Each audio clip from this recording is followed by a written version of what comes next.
Mano, eu vou falar uma coisa que muita gente não gosta de ouvir, principalmente quem paga pau pra Premier League. Mas a real é a seguinte, a Inglaterra vai chegar na Copa do Mundo de 2026, pior. E calma, isso não quer dizer que a Inglaterra é ruim. Longe disso. A Inglaterra tem elenco, tem nome, tem camisa pesada, tem jogadores de elite. Só que, pra mim, ela não chega nem perto das favoritas. E o motivo é simples, a Inglaterra tá num ponto estranho.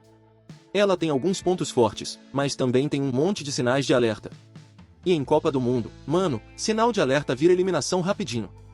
Então hoje eu vou te mostrar como a Inglaterra vem para a Copa de 2026, porque eu acho que ela vem pior, o que ela ainda tem de forte, e porque, quando você compara com outras seleções, dá pra ver que ela tá um degrau abaixo.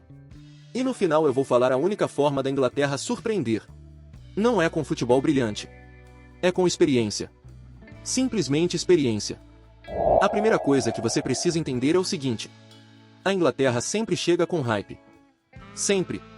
É o time cheio de jogador de time grande. É Premier League pra todo lado. É estrela em cada setor.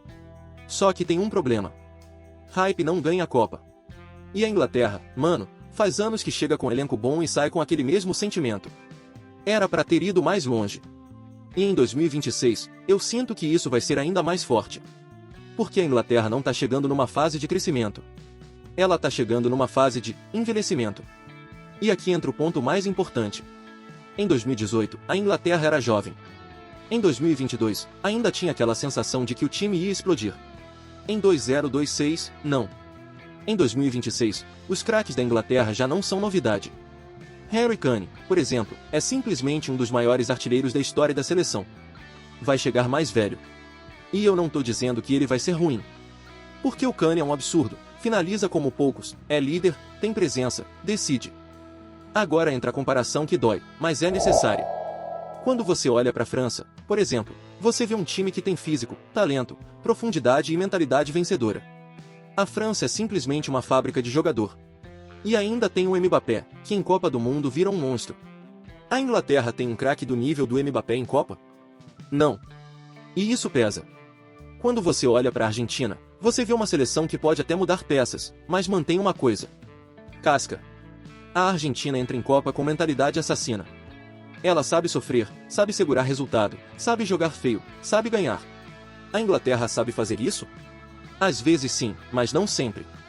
Quando você olha para a Espanha, você vê uma seleção que está rejuvenescendo, com pontas rápidos, meio-campo forte e um fenômeno como Lamine Yamal.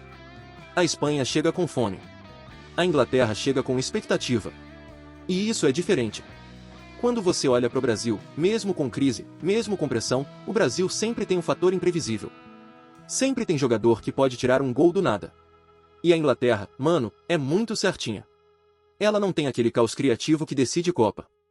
Agora vamos ser justos. A Inglaterra tem um ponto forte absurdo. Qualidade individual. Ela pode ter jogadores de elite em várias posições, e principalmente no ataque e no meio. Ela tem gente que bate falta, gente que finaliza de fora, gente que pisa na área, gente que dá assistência, gente que decide. E quando você tem isso, você sempre é perigoso. Mesmo jogando mal. Mesmo num dia ruim. Porque basta um lance. Só que aí vem a pergunta que define tudo. Qualidade individual é suficiente para ganhar Copa? E mano, normalmente não. E esse é o maior defeito da Inglaterra. Ela trava. Quando pega uma seleção forte, quando o jogo fica amarrado, quando a pressão aumenta, parece que o time não flui. A Inglaterra vira um time previsível. E aí você começa a ver aqueles jogos que dão raiva. Muito passe pro lado, muita bola cruzada, pouca criatividade, pouca coragem. E em Copa do Mundo, você não pode ser previsível. Porque se você pega uma França, uma Argentina, um Brasil, uma Espanha, uma Alemanha, essas seleções te punem. Sem dó. E aqui é o ponto que, pra mim, mata a Inglaterra como favorita. Ela envelheceu. Aquela vibe de nova geração que começou em 2018 já passou. O mundo já viu a Inglaterra. O mundo já estudou a Inglaterra. E o pior, o mundo já perdeu o medo. Porque a Inglaterra virou aquele time que chega bem, mas não assusta. Ela virou o time do quase. E em 2026, se ela não tiver uma renovação muito bem encaixada, vai ser mais um quase. Outro ponto, a Inglaterra vive mudando de identidade. Tem hora que tenta ser ofensiva. Tem hora que tenta ser segura. Tem hora que tenta jogar reativo. Tem hora que tenta ter posse. E aí ela vira um time que tem muita peça boa, mas que não parece ter uma alma clara. E seleções campeãs têm alma. França tem. A Argentina tem. Espanha tá criando uma nova. A Alemanha, quando encaixa, tem. Até Portugal, quando tá bem, tem. A Inglaterra, mano, parece que tá sempre se procurando. A Inglaterra só pode surpreender em 2026 por experiência. Porque ela tem jogadores que já viveram Euro, Nations, Copa, mata-mata, jogo grande, jogo tenso. E isso pode fazer diferença. Se ela pegar um caminho bom, se ela encaixar, se ela tiver um grupo mais acessível, se ela ganhar confiança. Aí sim ela pode ir longe. Mas como favorita? Não. Porque quando você coloca ela lado a lado com as seleções mais prontas, ela fica atrás. Agora, mano, uma coisa é verdade. Você nunca pode descartar a Inglaterra. Porque Copa do Mundo é doida. Lesão acontece. Zebra acontece. Jogo único acontece.